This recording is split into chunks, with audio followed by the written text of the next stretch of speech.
नमस्कार, देश की बात में हाजिर है और पहले बात महाराष्ट्र की, जहां मुख्यमंत्री एकनाथ शिंदे ने आज विश्वास मत हासिल कर लिया है। एकनाथ शिंदे और देवेंद्र फडणवीस की सरकार ने 287 में से 164 वोट उनको मिले। विपक्ष में 99 विधायकों ने वोट किया है। आपको साथ में ये भी बता दें कि 5 कांग्रेस के और 7 एनसीपी के विधायक मतदान में शामिल नहीं हुए हैं। कांग्रेस के अशोक चव्हाण और विजय वेट्टीवार ने मतदान में हिस्सा नहीं लिया।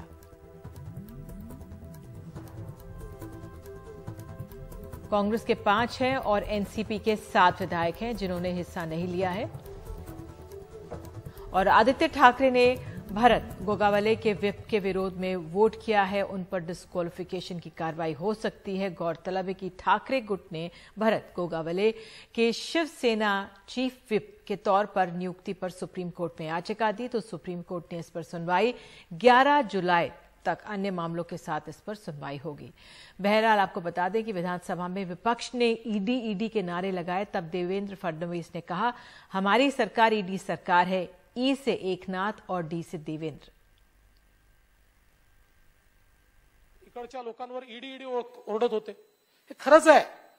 ही मंडळी ईडीमुळेच आली आहे, फक्त ती ईडी म्हणजे एकनाथ आणि देवेंद्र आहे।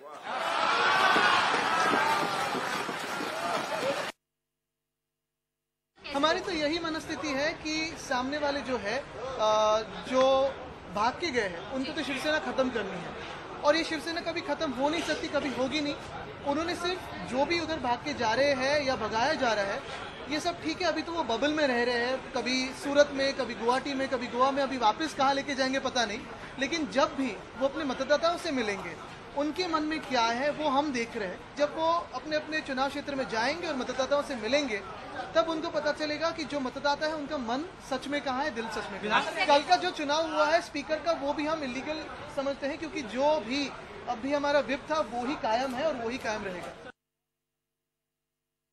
कि महाराष्ट्र में जो ये सरकार है किस तरह से आगे बढ़ती है, क्योंकि अभी भी कुछ दांव पेच हैं जिन पर नजर है और हम कोशिश कर रहे हैं। खास मेहमान हमारे साथ जुड़ेंगे, सुधीर मुनगंटीवार पूर्व वित्त मंत्री हैं और वो हमारे साथ जुड़ने जा रहे हैं। हमारी पूरी कोशिश है, तकनीकी कारणों से कुछ समय लगा रहे हैं, लेकिन वाकई में किस तरह से मंत्रिमंडल का बंटवारा होगा वो अहम होगा।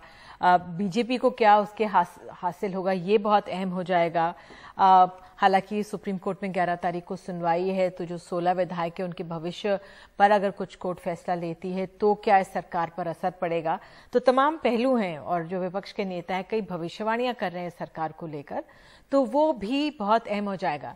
तो आइए, हमारे साथ खास मेहमान सुधीर मुनगंटीवार जुड़ गए हैं, पूर्व वित्त मंत्री रहे हैं वो महाराष्ट्र के। बहुत बहुत धन्यवाद सुधीर जी जुड़ने के लिए। और आपको पहले तो बधाई कि आपकी सरकार को विश्वास मत मिल गया है आज जी। लेकिन पहले मेरा आपसे सवाल ये है कि चिंताएं क्या क्या हैं, चुनौतियां क्या क्या हैं जो आपके समझ में है सरकार को लेकर। अब देखो, 2.5 वर्ष सरकार मस्त थी, जनता त्रस्त थी और प्रशासन सुस्त था। जनता के प्रश्नों को सुलझाने के लिए मंत्रालय से जो गति उसे चाहिए थी वो गति नहीं मिलती थी। कई प्रश्नों का समाधान करने में असफल रहे या जनता को न्याय देने में 2.5 वर्ष हम असफल जो रहे, उसको हमें प्रशासन को अभी चुस्त करना है। जनता के लिए हित में निर्णय करने की गति बढ़ानी है और उसकी शुरुआत हमने आज से कर भी दी। धान उत्पादक किसानों का प्रश्न था, आज सुलझा दिया। पेट्रोल डीजल के भाव के बारे में माननीय मुख्यमंत्री जी ने सभागृह में आज घोषणा कर दी कि हम भी बाकी राज्यों जैसे दाम कम करेंगे। अभी हमारे राज्य में किसानों के प्रश्न, बेरोजगारों के प्रश्न और एक चुस्त प्रशासन, यह हमारे सामने की चुनौतियां हैं। सुधीर जी, लेकिन वो 16 विधायक भी हैं। सुप्रीम कोर्ट ने रोक तो नहीं लगाई, लेकिन अभी वो 11 तारीख को सुनवाई होनी है। अगर सुप्रीम कोर्ट का क्या रुख होता है वो देखना होगा, लेकिन वो भी मन में चिंता है उस बात को लेकर, क्योंकि सरकार का भविष्य फिर अनिश्चित हो जाएगा। देखो, जनतंत्र पे हमारा विश्वास है। जनतंत्र में बहुमत ये जनतंत्र का आत्मा होता है। अगर आपने देखा होगा तो 24 अक्टूबर 2019 को महाराष्ट्र की जनता ने भारतीय जनता पार्टी और हिंदू हृदय सम्राट स्वर्गीय बाला साहब ठाकरे जी के विचारों पे तब चलने वाली शिवसेना को 161 विधानसभा में विजयी बनाया था। कांग्रेस और राष्ट्रवादी को झटका दिया, फटका दिया। जनता ने यह कह दिया था एक सुर में, एक आवाज में कि आप लोग सत्ता चलाने के लिए हम आपको कॉल नहीं देते, आप अपात्र हो। उसके बाद उद्धव जी के मन में खुर्ची का प्रेम जगाया और उद्धव जी ने बेईमानी की जनता के साथ, जनादेश का अवमान किया। तो वैसे तो हमको तो जनता ने जीत के दिया था, जीत दी थी, तो हमें उस बात की चिंता नहीं। दूसरी बात, अगर जनतंत्र में बहुमत का महत्व है तो फिर 2/3 से ज्यादा मेजॉरिटी जिनके पास है उनकी शिवसेना, ये कोई 7/12 तो नहीं है। ये कोई वारसा हक से मेरे पिताजी की पार्टी अब मेरी पार्टी हो जाएगी, ये भाव कैसे हो सकता? पार्टी का आत्मा तो कार्य करता है, पार्टी तो कार्यकर्ताओं के बहुमत से चलेगी, विधायकों के बहुमत से चलेगी। अगर कोई ये कहेगा कि ये मेरे पिताजी है करके मेरी पार्टी, तो ये मकान के बारे में सच हो सकता है, जमीन के बारे में सच हो सकता है, पार्टी के बारे में ऐसा दावा करना, ये तो जनतंत्र को धोखा है। और इसलिए हमें लगता है कि आज माननीय अध्यक्ष जी ने कल शाम को जो एकनाथ जी शिंदे है वो सभागृह के नेता के तौर पे काम करेंगे, ये लेखी पत्र दे दिया है। और गोगावले जी है वो गठन पक्ष प्रतोद के नाम से काम करेंगे, पक्ष प्रतोद का चीफ व्हिप के नाम से काम करेंगे। तो मुझे लगता है कि आज शिवसेना के विधायकों ने सबने व्हिप को मानना चाहिए था, व्हिप को नहीं माना। तो अब आने वाली लड़ाई में वो जो 16 विधायक श्री उद्धव ठाकरे जी के गठ के है, वो शायद आने वाले दिनों में अपात्र हो सकते। जो 27 वर्षों से मैं विधानसभा में हूं, 16 मार्च 1995 में पहली बार चुन के आया हूं, तो जो मुझे थोड़ा ज्ञान है कानून का, तो मुझे लगता है कि अल्पमत वालों की पार्टी कैसे हो सकती है, और अल्पमत वालों ने अपना गठ अलग करना चाहिए था। अलग नहीं भी किया तो कम से कम व्हिप का पालन करना चाहिए था। जी सुधीर जी, तो ऐसे में आदित्य ठाकरे के भविष्य पर भी सवाल उठेगा, क्योंकि उन्होंने तो व्हिप का विरोध किया है। हाँ जी, उनको वो भी अपात्र हो जाएंगे ना। कानून तो सबके लिए समान है। ऐसा तो नहीं है कि हिंदू हृदय सम्राट बाला साहब ठाकरे के नातू है करके उनके लिए अलग कानून। ऐसा तो विश्व रत्न, भारत रत्न महामानव डॉक्टर बाबा साहब अम्बेडकर जी ने किया नहीं। चलिए वो कानूनी लड़ाई होगी, वो कानून में देखेंगे सर। लेकिन बीजेपी को क्या हाथ लगेगा? आप पहले वित्त मंत्री थे महाराष्ट्र के, क्या मैं भावी वित्त मंत्री से बात कर रही हूँ, आप ये बता दीजिए।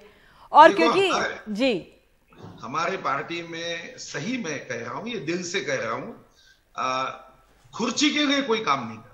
आपको पता है हमारे राष्ट्रीय अध्यक्ष जी ये केंद्र में मंत्री थे, कुछ भी सेकंड का 60वां हिस्सा नहीं लगाया। वो राष्ट्रीय अध्यक्ष के संगठन का काम दिया। इसके पहले स्वर्गीय प्रमोद महाजन जी, ये अटल जी के सरकार में थे, मुझे याद है 1 मिनट में टेलीकम्युनिकेशन मिनिस्ट्री छोड़ दी।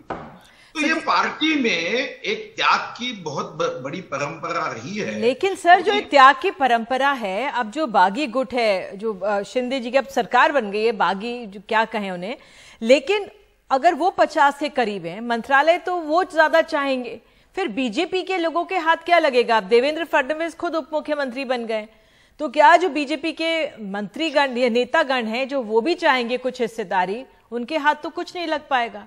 नहीं, कुछ पार्टियां अपने हिंदुत्व को खुर्ची के नीचे दबा रही थी। तो पहली बात, देश का जो सहिष्णुता है, इस देश में हमारा स्वाभिमान है, हमारी अस्मिता है, ये खुर्ची से बड़ी है। तो पहली बात, उन 50 विधायकों ने ये बात बड़े स्पष्ट रूप से कही है कि जिस महाराष्ट्र में आके सरजील उस्मानी जैसा व्यक्ति आके हिंदुत्व के बारे में अभद्र भाषा का प्रयोग करते हैं, इस देश के बारे में, भारत माता के बारे में निम्न शब्दों का उपयोग करते हैं, सरकार उनके सामने झुक गई थी। स्वातंत्रवीर सावरकर जिन्होंने, आपने सुधीर जी जवाब नहीं दिया मुझे, बीजेपी के नेताओं के हाथ क्या लगेगा? बीजेपी के नेताओं के हाथ में राष्ट्र का अभिमान लगेगा, उनके हाथ में जनता के चेहरे का समाधान लगेगा, उनके हाथ में इस राज्य की उन्नति प्रगति के लिए सूत्र मिलने का आनंद होगा। महाराष्ट्र ये देश के जीडीपी में 15% योगदान देता है। आखिरी सवाल सर, आखिरी सवाल। शरद पवार कह रहे हैं ये सरकार तो 6 महीने में भी नहीं चलेगी, गिर जाएगी। ठीक है, वो प्रतिज्ञा करें 6 महीने में नहीं गिरेगी तो जीवन में वो राजनीति नहीं करेंगे। ये बेकार की बात है। अपने विधायकों को समाधान देने के लिए कर रहे क्या? वो भी क्या कुंडली देखना शुरू कर दिया उन्होंने कि 6 महीने में गिरेगी? क्या वो जादूगर है? उन्होंने तो कभी ममता बनर्जी जैसा सरकार नहीं लाया, कभी नवीन पटनायक जैसा बहुमत नहीं मिला। वही 40-50 विधायकों में खेलते रहे और ऐसा कहते रहे कि 6 महीने में सरकार चले जाएगी, मध्यावधि चुनाव हो जाएगा। किसको डर बता रहे? वो जमाना चले गया। अभी ये 21वीं सदी है। वो समय की राजनीति थी, अब की राजनीति बदल गई। वो समझ में नहीं आ रहा उनको।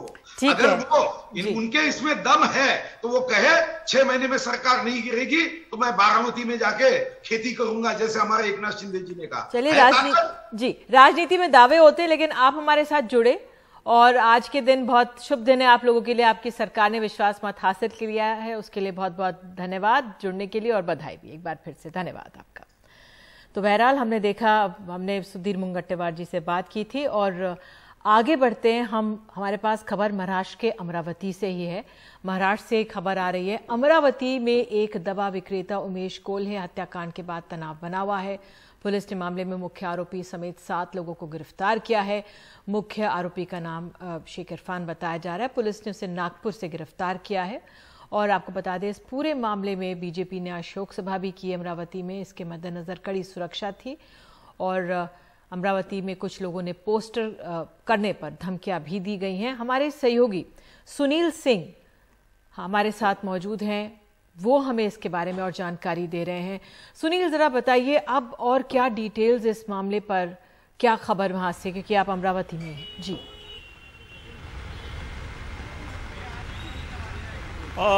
देखिए निधि, ये जानकारी अभी कुछ देर पहले जो वहाँ की अमरावती की पुलिस कमिश्नर है आरती सिंह ने मीडिया को दी है कि जो मुख्य आरोपी इरफान शेख था उसने 5 आरोपियों को इस हत्याकांड को अंजाम देने के लिए 10,000 रुपये और 2 मोटरसाइकिल दी थी और उन्हीं मोटरसाइकिल का इस्तेमाल किया गया था हत्या में। उन 2 मोटरसाइकिलें जब्त कर ली गई है। इसमें एक 8वां आरोपी भी है जिसका नाम शमीम बताया जा रहा है। उसकी फिलहाल तलाश की जा रही है इस पूरे मामले में। जो आरोप लगे थे अमरावती पुलिस पर कि उन्होंने मामले को दबाने की कोशिश की और वजह नहीं बताया, जबकि 12 दिन हो चुके थे एनआईए के आने के बाद उन्होंने वजह साफ की। तो आरती सिंह ने हालांकि इस बात का खंडन किया। उन्होंने कहा कि हम मामले की जांच कर रहे थे और कोई हर कड़ियाँ हम जोड़ रहे थे और किसी भी तरह के कोई भी एंगल हमने छोड़ा नहीं था, हम हर एंगल की बात कर रहे थे। लेकिन यहाँ इसको जो कड़ियों को जोड़ने में और पूरी साजिश को बेनकाब करने में हमें 12 दिन लग गए। उसके बाद जब हमने मुख्य आरोपी को पकड़ लिया उसके बाद हमने फिर इस पूरे मामले का खुलासा किया, ऐसा उनका आरोप है। उनकी सफाई है उसकी तरफ से। रही बात नवनीत राणा के आरोप लगाए जाने पर, उन्होंने कहा कि चूंकि हमने उनके खिलाफ मामला दर्ज किया है इसलिए वो हमारे खिलाफ इस तरह का माहौल बना रही हैं। उन्होंने पहले हमसे कभी इस पूरे मुद्दे पे बात नहीं की, पहले जानने की कोशिश नहीं की। बहरहाल उमेश कोल्हे की हत्या 21 जून को कर दी गई थी। शाम को जब वो अपना अमित मेडिकल से बंद करके वापस लौट रहे थे तब कुछ लोगों 2 लोगों ने उन्हें रोका और वहाँ उनका गला रेत दिया और भाग गए थे। जो जानकारी मिल रही है जो पुलिस को जो आप पर आरोप लग रहा है कि उन्होंने इसको लूटपाट का मामला समझा और उसी हवाले से जांच की जा रही थी। और इसमें जबकि लोगों को शक था कि चूंकि जिस तरह से उमेश कोल्हे ने एक पोस्ट वायरल की थी, वो एक उन्होंने ग्रुप में पोस्ट किया था और उस ग्रुप में एक डॉक्टर यूसुफ खान जो इस पूरे मामले में आरोपी गिरफ्तार कर लिया गया है वो भी उसमें शामिल था। उसी ने उस ग्रुप से उस पोस्ट को निकालकर एक दूसरा ग्रुप है रहबरिया उसमें डाल दिया जो कि इरफान शेख का ग्रुप बताया जाता है। और फिर इरफान शेख ने इस पूरी हत्या की साजिश को बनाया और फिर अंजाम दिलाया, पैसे वगैरह की उसने पूरी व्यवस्था की। और बड़ी बात यह है कि वो जो डॉक्टर यूसुफ खान जो है वो जब उमेश कोल्हे की हत्या हो गई थी तो उनके अंतिम संस्कार में भी गया था और उनके भाई महेश कोल्हे से मिलकर संवेदना भी उसने प्रकट की थी, जबकि हत्या में पूरा उसका रोल उभर कर सामने आया है। तो कुल मामले में 7 लोगों की गिरफ्तारी हुई है और 8वें आरोपी की फिलहाल तलाश चल रही है। बहुत बहुत धन्यवाद सुनील इस जानकारी के लिए। आप हालात पर नजर बनाए रखें क्योंकि तनाव बना हुआ है अमरावती में। और देश की बात में आइए हम आगे बढ़ते हैं। अब हम आपको ले चलते हैं सहारनपुर से। खबर है हमारे साथ। पैगंबर मोहम्मद के खिलाफ पूर्व बीजेपी नेता नुपुर शर्मा की टिप्पणी को लेकर 10 जून को उत्तर प्रदेश के सहारनपुर में प्रदर्शन हुआ था, जिसके बाद पुलिस ने लगभग 85 लड़कों को गिरफ्तार किया था। पुलिस ने लड़कों को गिरफ्तार करने के बाद उनका कहा गया जमकर पिटाई की गई, वो दृश्य थे और जो वीडियो वायरल हो गया था। तो एनडीटीवी की रिपोर्ट के बाद पुलिस बर्बरता की जांच के आदेश दिए गए थे और जिन लड़कों को पुलिस ने पीटा था उनमें से 8 लड़कों को सहारनपुर ने बाइज्जत बरी कर दिया है। सहारनपुर कोर्ट ने एक रिपोर्ट।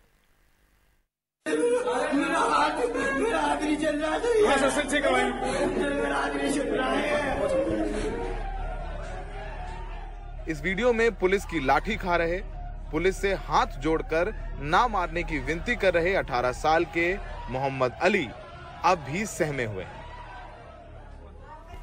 23 दिन बाद सोमवार को कोर्ट द्वारा निर्दोष करार दिए जाने के बाद घर लौटे। पुलिस की मार से मोहम्मद अली का हाथ टूट गया है, उंगलियों में अब भी दर्द है, सूजन साफ दिखाई देती है। अली बताते हैं कि उन्हें पुलिस ने बिना वजह सड़क से पकड़ा, पीटा और जेल भेज दिया। जुम्मा मस्जिद पे मैं 2 होमगार्ड ने रोक लिया और कहा उतरो। सर हमने कहा खैरियत, हम 3 जने थे सर, एक को छोड़ दिया, मैं 2 को पकड़ के चौकी में ले गए और वहाँ दरोगा साहब ने कहा कि 5 मिनट में आपको छोड़ रहे और फुटेज चेक करा दीजिए। सर हमने कहा हम नहीं कराते फुटेज चेक। उन्होंने ज़बरदस्ती कि बेटे करा दो। हम फिर चले गए सर उनके साथ और उन्होंने वहाँ जाके मैं पकड़ लिया। उन्होंने तकरीबन 5-6 घंटे बंद करा। फिर रात को थोड़ी उन्होंने क्या किया आपको? फिर पिटा? सर पिटाई की। सब पिटाई की, डंडे मारे आपको? जी सर बहुत मुश्किल से गुजरे वो 23 दिन, ऐसे 23 साल के बराबर थे। बस गुजार लिए सर।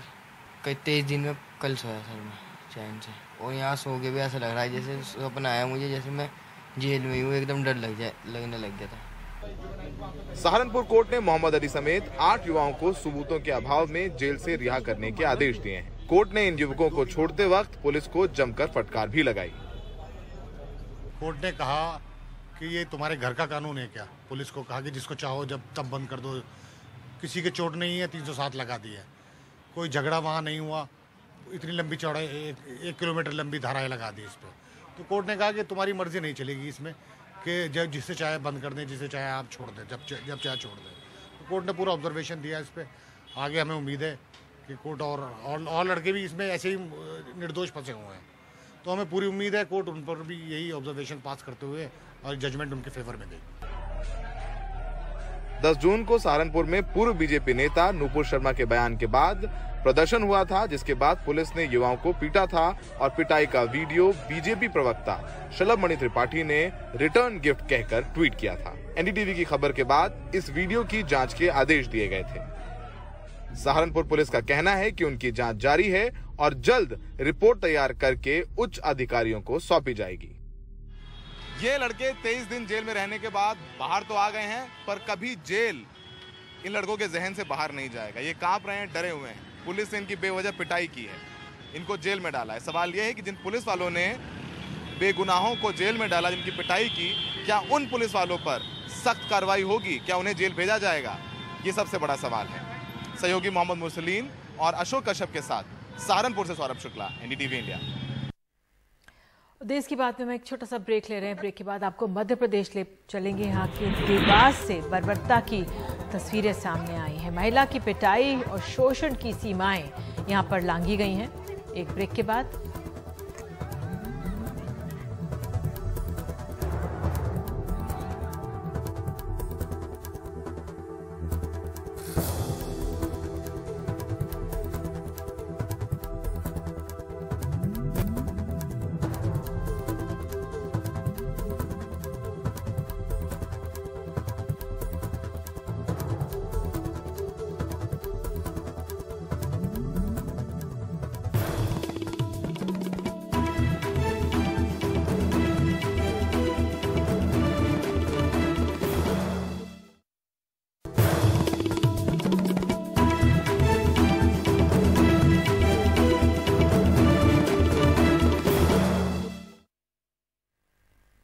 तो देश की बात अब मध्य प्रदेश की। देवास के बोरपड़ाव गांव में हैरान कर देने वाला वीडियो सामने आया है। इस वायरल वीडियो में गांव वाले मिलकर एक महिला की बड़ी बेरहमी से उसे पीट रहे हैं।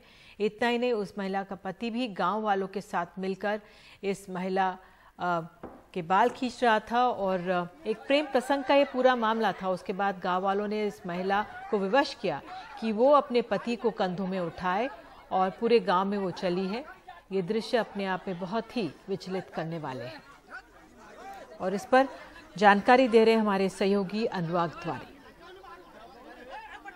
ये देवास जिले के बोरपड़ाव गांव का मामला है, जहां 24 जून से ये महिला लापता थी। उनके परिजनों ने गुमशुदगी की रिपोर्ट दर्ज कराई और उसके बाद गांव में ही अपने से लगभग 6 साल के कम उम्र के प्रेमी के घर पर वो रह रही थी और जो उनके पति हैं मांगी लाल और गांव वाले तमाम लोग वो वहां पर जुटे। उनके साथ मारपीट की गई। तो भला हो कि एक पुलिस कांस्टेबल वहां पहुंच गया और आप अगर उन तस्वीरों को देखेंगे तो उसमें आवाज भी आ रही है कि 5 लाख रुपए दो। तो कहीं ना कहीं उस महिला को मारने पीटने और उसके कंधे पर उसके पति को घुमाने जैसे बर्बर काम के अलावा उस महिला का सौदा भी किया जा रहा था। और मैं आपको बता दूं, मध्य प्रदेश में ये पहला मामला नहीं है। कई जो आदिवासी बहुल जिले हैं जैसे झाबुआ, अलीराजपुर, वहां पर इस तरह की सजा बहुत आम है और इसकी कई बार तस्वीरें हम लोगों के सामने लेकर आते रहे हैं। और इस तरह की जो पंचायतें इस तरह के फरमान दे रही हैं, गांव इस तरह के फैसले ले रहे हैं, उस पर अभी भी कोई रोक टोक नहीं है। ये उस राज्य में हो रहा है जहां के मुखिया कहते हैं कि जहां नारी की पूजा होती है वहीं पर देवता बसते हैं और हर वक्त कोई भी सरकारी आयोजन हो उससे पहले कन्या पूजन के आयोजन कराए जाते हैं। यानी प्रतीकों में महिलाओं को बहुत ज्यादा सम्मान दिया जाता है। लेकिन हकीकत यह है कि अगर आप राष्ट्रीय अपराध ब्यूरो यानी एनसीआरबी के आंकड़े देखें तो 6 महिलाओं से हर रोज बलात्कार होता है। मध्य प्रदेश वो राज्य है जो महिलाओं और बच्चों के प्रति अपराध में साल दर साल या तो पहले या दूसरे या तीसरे पायदान पर ही रहता है और उस राज्य में प्रतीकों की राजनीति बहुत ज्यादा होती है। लेकिन न सिर्फ जो मुख्यधारा के राजनीतिक दल हैं, बल्कि अगर इस मामले में आप आदिवासी नेताओं से बात करें या ये देखें कि क्या वो आगे आकर इसकी मुखालिफत कर रहे हैं, तो ऐसे लोग भी बहुत कम मिलेंगे जो आगे आकर कहें कि नहीं ये गलत हो रहा है, ऐसा नहीं होना चाहिए। कई बार परंपराओं की आड़ में ऐसी चीजों को आगे बढ़ने दिया जा रहा है और ये रोके नहीं रुक रही हैं। इस तरह से क्या किसी महिला को अगर कोई और कानूनी प्रावधान है तो उसके तहत शिकायत की जा सकती थी, लेकिन इस तरह उसके साथ मारपीट करना, उसको लगभग निर्वस्त्र कर देना और अपने से 2 गुने 3 गुने वजन के आदमी को उसके कंधे पर बिठाकर गांव में घुमाना, ये किस तरह की सजा है। और इसके बावजूद ऐसे मामले रोके नहीं रुक रहे हैं। बार बार सरकार कहती है लेकिन होता कुछ नहीं है। उम्मीद करते हैं सरकार संज्ञान ले इस पर पड़ता का। बहरहाल मध्य प्रदेश के गुना से भी अगली तस्वीर आ रही है। खबर जो है वो भी दिल दहला देने वाली घटना है। जमीन विवाद में कुछ लोगों ने 38 साल की महिला को आग के हवाले किया, कहा गया ऐसा। इस घटना को लेकर एक वीडियो भी सोशल मीडिया पर खूब वायरल हुआ।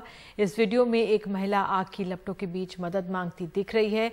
फिलहाल गंभीर हालत में महिला को भोपाल के अस्पताल में इलाज कराया गया है। गुना पुलिस के मुताबिक इस मामले में 3 में से 2 आरोपियों को गिरफ्तार किया गया है। गुना जिला पुलिस के एसपी पंकज श्रीवास्तव ने कहा है कि घटना में बुरी तरह से जल चुकी महिला के पति ने पुलिस को बताया कि वो जब शनिवार को अपने खेत पहुंची तो उन्होंने वहां गिरा उसे पाया और पति का कहना है कि पत्नी ने उसे बताया कि 3 युवकों ने 6 बीघा खेत को लेकर उसे आग के हवाले किया। पुलिस के अनुसार राज्य सरकार की कल्याण योजना के तहत सहारिया परिवार को काफी पहले इस जमीन का आवंटन किया गया था। और देश की बात में आगे खबर पंजाब से जुड़ी हुई। सिद्धू मूसेवाला मामले मर्डर केस में सबसे कम उम्र का जो शूटर है, जिसे दोनों हाथ से फायरिंग की थी और 6 गोलियां चलाई थी, एक रिपोर्ट वो पकड़ा गया है।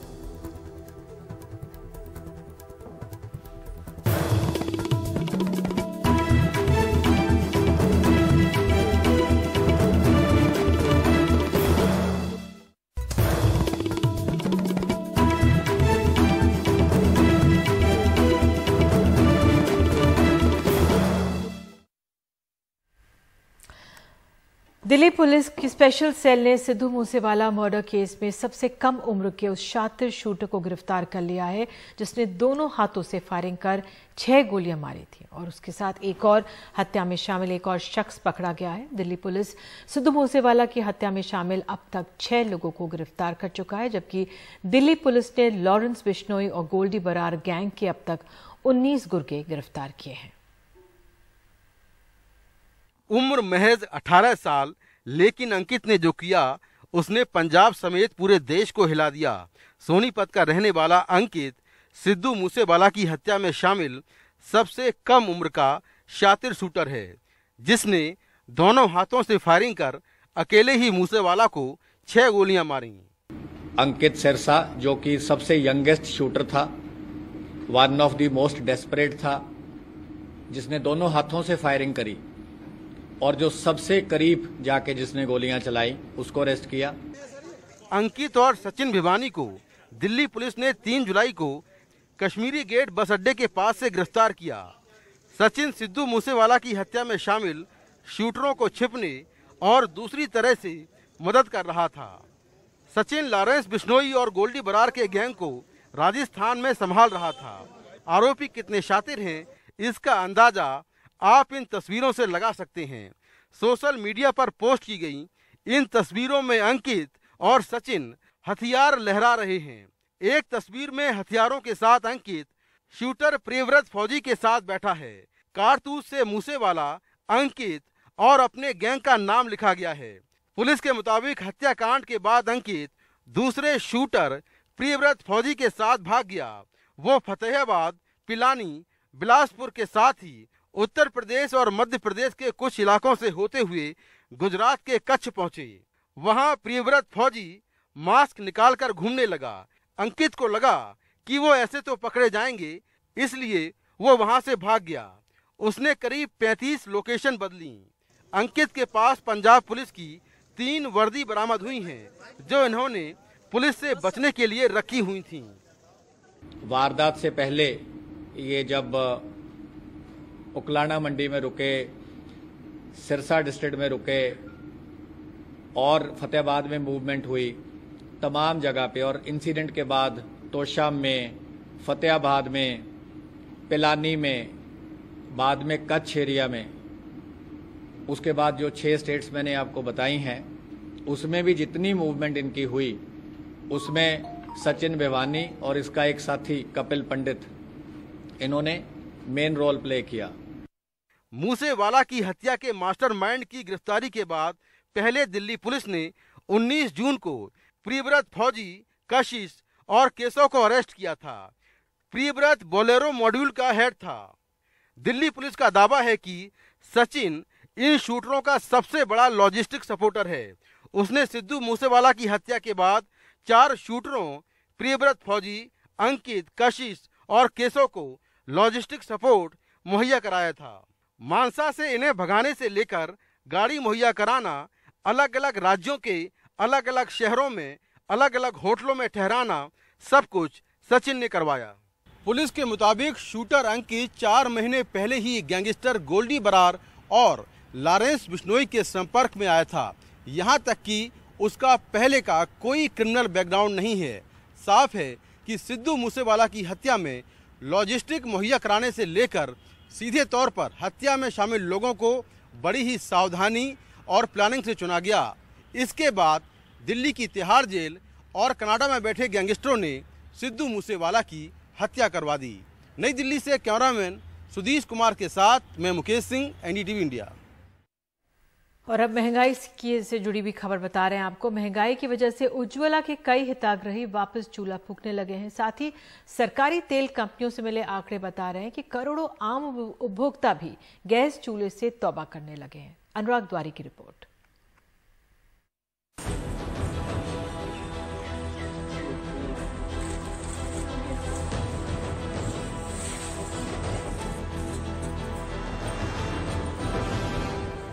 सरकारी पोस्टरों में उज्ज्वला के हितग्राही भले ही गैस चूल्हा जला रहे हों, लेकिन हकीकत में वो लकड़ी का चूल्हा फूंकने लगे हैं।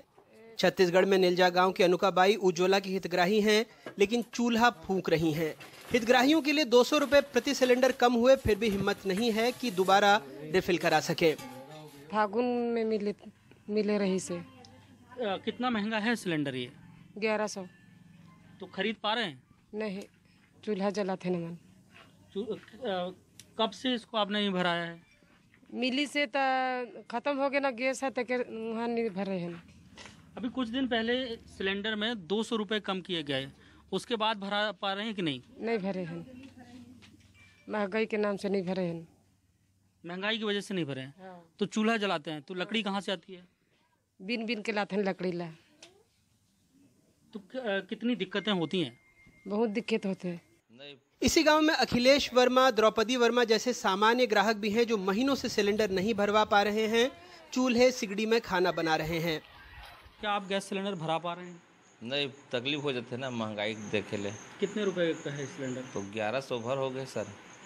तो अब कब से नहीं भराया आपने? वो तो 5-6 महीना हो गए। तो फिर घर का खाना है वो कैसे बनता है? का इंडक्शन भी है साथ में, और सिगड़ी है, चूल्हा है, एकर से अपन ये निकाल था ना। और इसके पहले जब सस्ता था तो भरा पा रहे थे? हाँ, तो वो ख़त्म हुआ तुरंत भरवा लेते हैं, कम रेट रही था। हाँ, लेकिन महंगाई बढ़े तो मुश्किल जाते हैं, एमा करके चलाते। अभी कितना रुपए को हो जाए तो आप भरा पा? अभी का 500-600 वो चल सकत है, लेकिन जस्ट डबल हो गए हैं। तो क्या गांव के ऐसे बहुत सारे लोग हैं जो नहीं भरा पा रहे हैं? हाँ, तो तकलीफ सब बढ़े ना यार। महंगाई इतना बढ़ गए हैं तो क्या करेंगे हम लोग गैस भरवा कर। कितने दिनों से नहीं भराया? हम लोग तो 6-7 महीना हो गए, हम लोग गैस के यूज नहीं कर रहे हैं। महंगाई बढ़ रहे हैं तो कैसे यूज करेंगे भाई। खाना जो बनाते हैं वो क्या चूल्हे में बना रहे हैं? हाँ, हम लोग चूल्हे में, सिगड़ी में बना लेते हैं। तो पहले जब सस्ता था तो क्या उस समय गैस से ही बनता था पूरा खाना? हाँ, हम लोग सस्ते थे तो उसी में बनाते थे। और कितना चाहते हैं कि कितना सस्ता हो जाए? 500-600 हो जाए, 300 हो जाए तब वो बना लेबो, 200 रही तब वो भरवा लेबो। अब 1000-1200 हवा तक कैसे भरवाबो। सूचना के अधिकार के तहत नीमच के चंद्रशेखर गौड़ ने जो आंकड़े जुटाए हैं वो बताते हैं कि 2021-22 में इंडियन ऑयल कॉरपोरेशन के 2 करोड़ 80 लाख ग्राहकों ने कोई रिफिल नहीं करवाया, जबकि तकरीबन 62 लाख ग्राहकों ने सिर्फ एक बार रिफिल करवाया। वहीं 2021-22 में हिंदुस्तान पेट्रोलियम कॉरपोरेशन के 49,44,000 ग्राहकों ने घरेलू गैस का एक भी सिलेंडर नहीं भराया, जबकि 33,58,000 ग्राहकों ने महज एक सिलेंडर भराया। भारत पेट्रोलियम कॉरपोरेशन में 2021-22 के दौरान घरेलू गैस के 30,10,000 ग्राहकों ने एक भी सिलेंडर नहीं भरवाया, जबकि 24,62,000 ग्राहक ऐसे थे जिन्होंने साल भर में सिर्फ एक बार सिलेंडर भरवाया। यानी बीते वित्त वर्ष में पूरे साल भर में घरेलू गैस का एक भी सिलेंडर नहीं भराने वाले कनेक्शन धारकों की संख्या तकरीबन 3 करोड़ 49 लाख रही, और साल भर में मात्र एक सिलेंडर भरवाने वाले धारकों की संख्या करीब 1 करोड़ 20 लाख। सरकार तर्क गढ़ेगी, लेकिन कटनी के कैलवाला खुर्द की आशा बड़गैया के गैस सिलेंडर में लगा जाला अपनी कहानी खुद कह रहा है। सिलेंडर तो महंगा है तो कैसे के हम गुजारा करेंगे। हमारे तो लड़के बच्चे भी हैं, तो हम उनको पढ़ाएं लिखाएं कि सिलेंडर भराएं कि क्या करें। अभी तो स्थिति में अपने कंडाई पाथ लेते हैं, उसी में बनाते हैं। तो इसी धुआं हो रहा, तो धुआं हो रहा है, आँखी में धुआं लग रहा है तो परेशानी जा रही है। मजबूरी है तो बना तो सकते हैं। अब खाना में अच्छा भी रहता है, गैस भी नहीं बनती है, ठीक है चूल्हा ही है, क्या करें, महंगा है सिलेंडर। कुल मिलाकर अगर आम उपभोक्ता के साथ उज्ज्वला योजना के लाभार्थियों की संख्या भी शामिल कर ली जाए तो देश में पिछले एक साल में 4 करोड़ 49 लाख ग्राहकों ने एक बार भी सिलेंडर नहीं भरवाया, जबकि साल में एक बार रिफिल करवाने वालों की तादाद रही 2 करोड़ 28 लाख। पिछले 8 सालों में रसोई गैस की कीमतों में लगभग 144% इजाफा हुआ है और सरकार ने सब्सिडी भी कम कर दी। नतीजतन जो उज्ज्वला के हितग्राही हैं और उसके अलावा आम उपभोक्ता भी वो वापस चूल्हा फूंकने पर मजबूर हो गए हैं। रायपुर से अपने सहयोगी जुल्फिकार, कटनी से आरबी गुप्ता और कैमरा पर्सन रिजवान खान के साथ अनुराग द्वारी, NDTV India.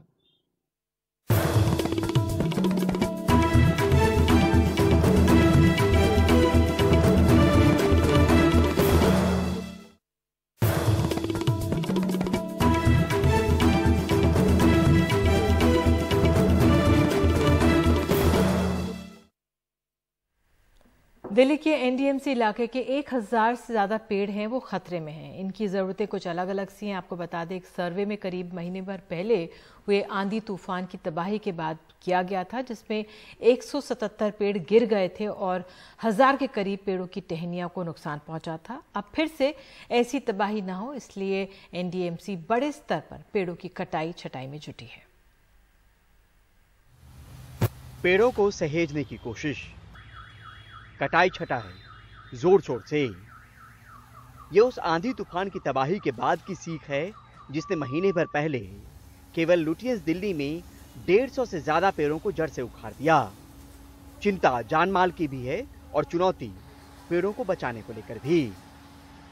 It's more than 1000 trees under the 1000 से ज्यादा पेड़ डेंजरस ट्रीज की कैटेगरी में हैं।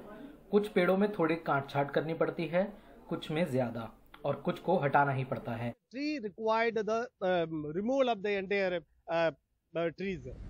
कनॉट प्लेस सर्किल में अब पेड़ों की शाखाएं आपको सड़कों पर लटकती नहीं दिखेंगी। जितनी शाखाओं का बोझ पेड़ उठा सकता है, बस उतनी ही नजर आएंगी। हर उस डाली तक क्रेन पहुंच रही है जिससे पेड़ को नुकसान पहुंचने की आशंका है।